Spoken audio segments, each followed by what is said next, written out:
Welcome back to the deep dive. Today, we are tackling a feeling that I think pretty much every single person listening has felt at some point. Oh, absolutely. Probably more often than we'd like to admit. It's that feeling of being completely and utterly stuck. It is the universal human frustration, isn't it? It really is. It's that sensation of being trapped in a job that just drains your soul, or, staring at a financial situation that just refuses to budge no matter how hard you work. Or a relationship that feels like a dead end. Exactly. Yeah. It's that heavy, suffocating feeling that the world is pressing in on you, and you just don't have a vote. You're just along for a very bumpy ride. We have all been there. But the source material we're looking at today asks a very radical question about that feeling. It does. It asks, is that trap real, or is it a choice? See, that sounds harsh right away. I mean, telling someone who's struggling to pay rent that their situation is a choice, that feels a bit like victim blaming. It does, but we aren't just, pulling this out of thin air. We are going back to the foundations today. We're looking at Lessons in Truth by Emilie Cady. This is a classic, an absolute classic. It is. I mean, this text is over 100 years old, written way back in the late 19th century.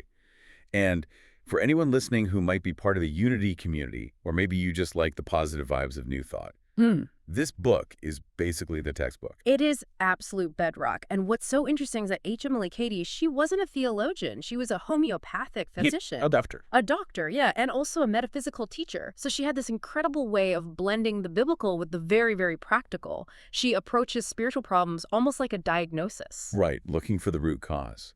And for this deep dive, we're focusing on Chapter 1, which has the very dramatic title, Bondage or Liberty, which? A binary choice right from the start. No middle ground. And because Cady's writing is, very Victorian. A lot of these and thous. Right. So we're also layering in commentary from a sermon by Reverend Gaylon McDowell from the Christ Universal Temple.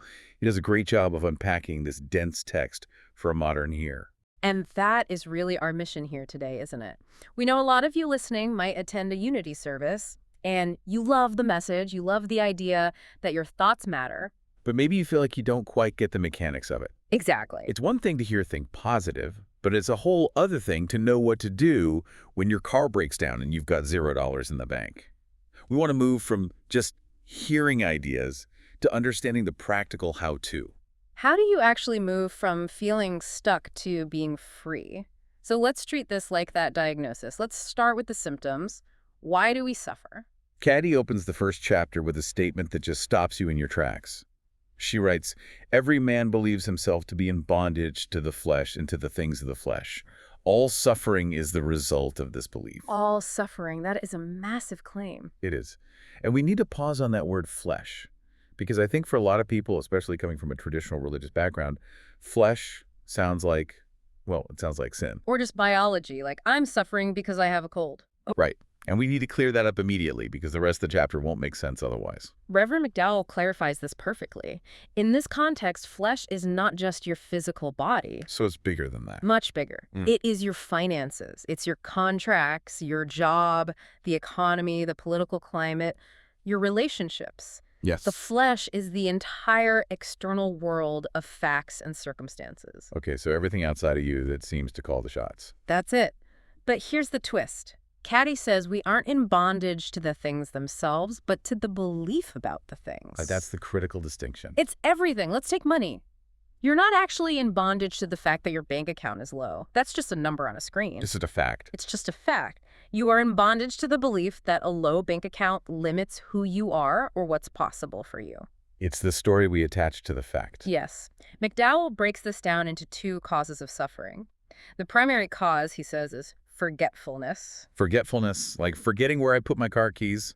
A little deeper than that. Existential forgetfulness.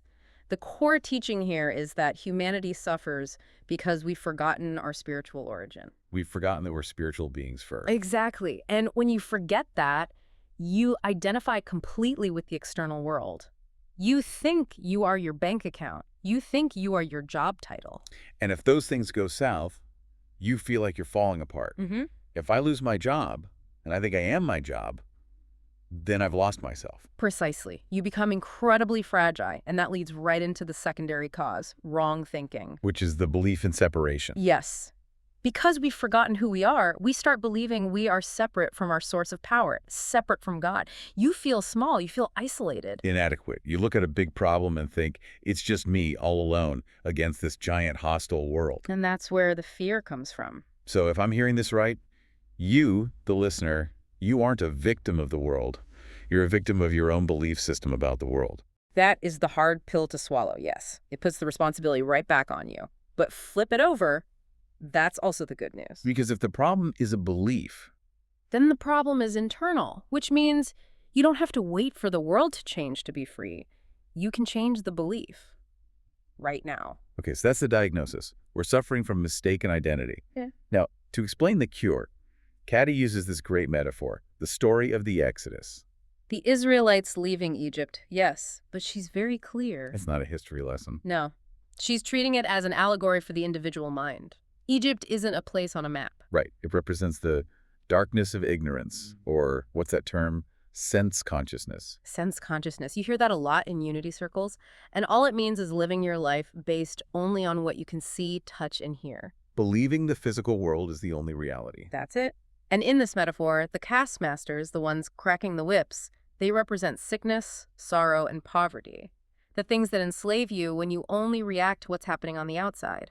So if Egypt is the problem state, the goal is the promised land. The promised land, which represents spiritual understanding. It's that state of mind where you have conscious dominion over things instead of things having dominion over you. So the journey isn't across a desert. It's an evolution of consciousness. Right. But, and this is so important, the journey isn't easy. Cady points to a very specific moment in the story, the Red Sea moment. Oh, I can relate to this. You've made the big move. You've quit the job. You've left the relationship. You've taken the leap of faith. But you're not in the promised land yet. You're in the wilderness. And suddenly, you hit a wall, a crisis. The Red Sea is in front of you. Maybe the money runs out, and the army of your old fears is chasing you from behind. And the panic sets in. The first instinct is to run back. I made a huge mistake. At least in Egypt, I had food. Exactly. Fear says, go back to what's familiar, even if it hurts. But Cady's advice from the scripture is arguably the hardest thing to do in a crisis. It is. The instruction is, stand still and see the salvation. Stand still. Now, let's be honest. If my life is falling apart, standing still sounds like negligence. It sounds like giving up. It feels totally counterintuitive to our whole hustle culture. Right. We have to fix it. We have to do something. But Cady's point is that all that frantic thrashing around just makes you drown faster. Stand still doesn't mean be lazy. It means stop the mental panic. So it's an internal stillness. It's quieting the mind enough to let a higher power work. The logic is that this universal force of good isn't some angry god. It's a force of order just waiting for you to stop flailing so it can do its thing. This brings us to a huge shift in identity then. Because to have the courage to stand still, you have to change who you think you are. This is the servant versus heir idea. It's a massive shift. Most people, even if they're religious, they operate with a servant mentality, begging for scraps. Please just let me make rent this month. Right, hoping the universe is in a good mood today. But Cady says, no, you are not a servant. You are a child and an heir. And what a difference that is. A servant has to earn their keep. An heir. An heir inherits everything just by virtue of who they are. And what is that inheritance? All wisdom, all love, all strength, all power. The key insight there is that an heir doesn't beg. An heir claims. There's a line in the text that actually uses the word dare. It says, we receive as much as we can or dare to claim. Dare to claim. That feels like a direct challenge. It is. It's a challenge to you to stop playing small, to stop asking for just enough to get by. If you're an heir to all wisdom, why are you settling for confusion? I love that. It's about spiritual audacity. But where does this stuff come from? Because we usually look outside for joy, for security. And that's the servant mentality, looking for an external master. The heir knows about what Cady calls the inner fountain or the indwelling Lord. The idea that no person and no thing can give you joy. They can trigger it, maybe, but the source is inside you. And because it's inside, no one can ever take it away. That's empowering. But it's also a lot of responsibility. It means I can't blame my bad mood on the traffic anymore. Small laughter. Exactly. Reclaiming your power. Okay, so that's the theory. We're heirs, not slaves. Okay. But how? This is the mechanics part we promised. The text gives us a practical toolkit. Let's start with tool number 1. And Cady makes this sound like a rule. Daily silence. Oh, it's non-negotiable for her. Yeah. She writes, Every man must take time daily for quiet and meditation. And she uses a fantastic Your analogy. music practice one. Yes, you wouldn't expect to be a master pianist if you never practice. You can't just read about playing the piano and then sit down and play a concerto. Right, and you can't be a master of your own life or achieve spiritual liberty without practicing the presence of God daily. But the big objection is always, I'm too busy. I have too much to do. And the source material just flat out says doing is secondary to being. We get so caught up in being busy, doing good, working, volunteering, but if you're just doing without being in that silence, you're running on empty. So meditation isn't just relaxation. It's refueling. It connects you to what she calls the secret of power. It quiets nervousness, fear. It makes you less oversensitive. If you skip it, you're trying to play the symphony of your life without ever rehearsing, you're going to hit a lot of wrong notes. Okay, tool number 2. And this one. This one is tough. A new definition of forgiveness. This is maybe the most technical definition of forgiveness I've ever seen. We usually think it means just saying, it's okay, I'm over it. Or just indifference, No. mentally ghosting the person. But Cady breaks down the word itself. Forgiveness. Oh. To give for. Exactly. It's an active exchange. It means giving actual definite good in return for evil. It's not enough to just stop thinking bad thoughts about the person who hurt you. You have to mentally give them good. That is a high bar. And there's a warning here about the served him right trap. This is fascinating. The text warns that if you hold a served him right thought about anyone, even an enemy who truly did wrong, that thought blocks your own blessing. Wait, really? So if I see some corrupt CEO get arrested and I think, finally he got what was coming to him, I'm actually blocking myself. According to this teaching, yes. Because you are validating the law of punishment and suffering in your own mind.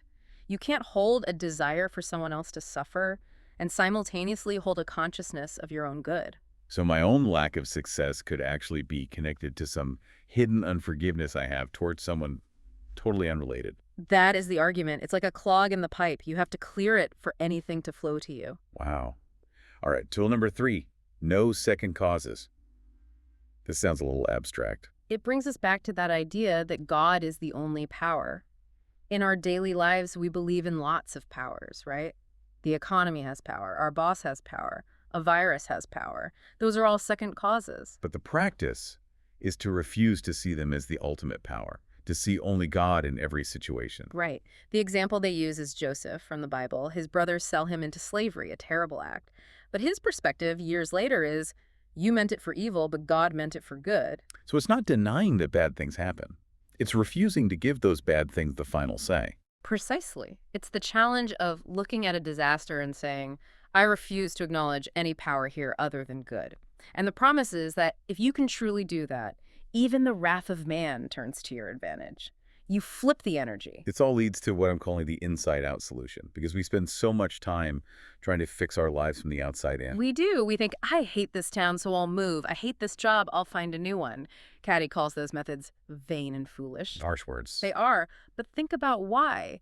If you move to a new town, but you take your bondage consciousness with you, you'll just recreate the same problems. The scenery changes, but the play is the same because you're the common denominator. So the victory has to be won. Where? In the silence. First, the visual of the walls of Jericho is so perfect here. The walls fell down after the people did the spiritual work. They didn't take sledgehammers to the walls. So the obstacles in our lives, our walls in Jericho, they fall down after we have the internal realization of freedom, not by hammering at them from the outside. That is the crux of it. You don't manipulate the external world to get free. You liberate your mind from the belief in bondage, and then the external world has to rearrange itself to match your new freedom. It's like the world is a mirror. Yeah. You can't comb the mirror's hair. You have to comb your own hair, and then the reflection changes. That's a perfect analogy, and that's why the work is never out there. The work is always in here. So let's bring this all home for the listener right now. We start with the question, is feeling trapped a reality or a choice? And based on this, the answer is, the trap is a reality of your experience, but it's sustained by a choice of belief. You are choosing, maybe unconsciously, to believe you're a servant to circumstances. And the alternative is liberty, knowing you're an heir, but knowing it isn't enough. No, you have to practice. So here's our challenge to you. Test it. For 1 week, just 7 days, try the music practice. Take that time for daily silence. Not to beg for things to get better, but to just sit in the feeling of being an heir. See if the flesh, those heavy external circumstances, starts to feel a little lighter. Spot where you're holding those served him right thoughts and try to give for instead. And we're going to leave you with one final thought to think about. The source says victory must be won in the silence first. So ask yourself, what battle are you currently fighting with noise and effort in the outside world? Arguing, struggling, pushing? What if you actually need to stop fighting it out there?